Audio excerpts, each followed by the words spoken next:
بسم الله الرحمن الرحیم. الحمدلله رب العالمین و صلاة و سلام علی خاتم النبیین. هموطنان عزیز، خواهران و برادران گرامی، السلام علیکم و رحمت الله و برکاته. هفته گذشته نمایشگاه بین المللی قالین در کشور آلمان برگزار شده بود. در بین قالین های 60 کشور جهان که در این نمایشگاه به نمایش گذاشته شده بودند، قالین افغانستان الحمدلله از نگاه کیفیت، ظرافت های هنری، جنسیت عالی و مقبولیت برنده جایزه بین المللی گردید. این پیروزی بزرگ را به تمام قالین بافان کشور، صنعتکاران و تاجران قالین تبریک میگویم. هموطنان عزیز، در کشور ما یکی از صنایع سنتی نهایت مقبول و مشهور قالین بافی است که از مدتها به این سو هم باعث شهرت افغانستان شده و هم عامل درآمد برای مردم ماست.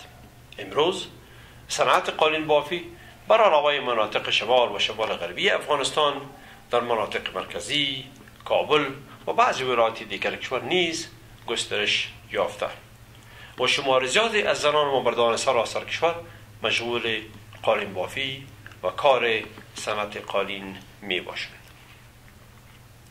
با توسعه این صنعت ملی، تولیدات آن نیز افزایش یافته است.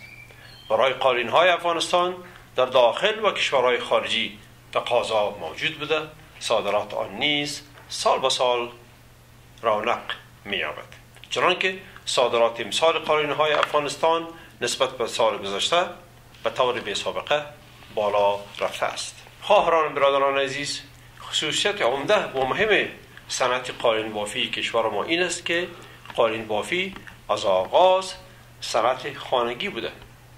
با نصب کارگاه‌های خرد و بزرگ قالین بافی در شهرها، صنعت قالین این خصوصیت خود را حفظ کرده و در این حال نموی صنعتی نیز کرده است.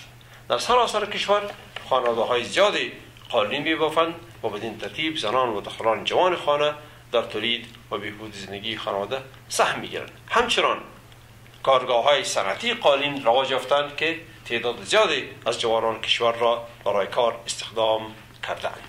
با نظر داشت به اهمیت اقتصادی و اجتماعی این صنعت سنتی کشور، حکومت نهادهای ترقی صنعت و تجارت کشور بایستی با برنامه‌ریزی‌های مؤثر و عملی جهت بهبود و انکشاف بیشتر این صنعت، بهتر شدن زندگی قالین بافان و فراهم‌آوری سهولت‌های تهیه مواد برای خانواده‌های قالین باف توجه جدی و مداوم کنند. همین سان با حفظ طرح‌ها و دیزاین‌های قدیمی قالین افغانی در ترویج طرح‌ها و دیزاین‌های نو نیز باید قالین بافان کمک شوند و صنعتکاران قالین با خود باید در زمینه تلاش نمایند تا در رقابت با قالین‌های کشورهای دیگر پیشتاز باشند و قالین‌های زیباتر و مقبولتر و نفیستری به جهان عرضه کنند. هموطنان گرامی، انکشاف صنعت و تجارت قالین کشور ما وظیفه ملی همه ماست تا در ترقی و پیشرفت این صنعت سهمی داشته باشیم.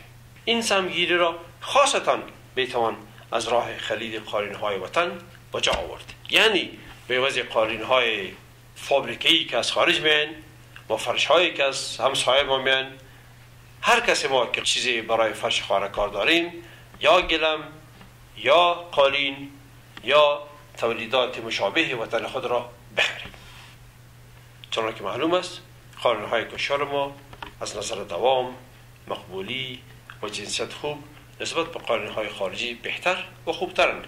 لذا وقتی به خانه خود قالین می‌خریم، باید قالین‌های ساخت کشور خود را بخریم و بدین ترتیب قالین بافان را تشویق نموده سهمی در ترقی و انکشاف این صنعت سنتی کشور خود داشته باشیم. تا صحبت آینده، خدا نگهدارتان، شاد و آباد باشید.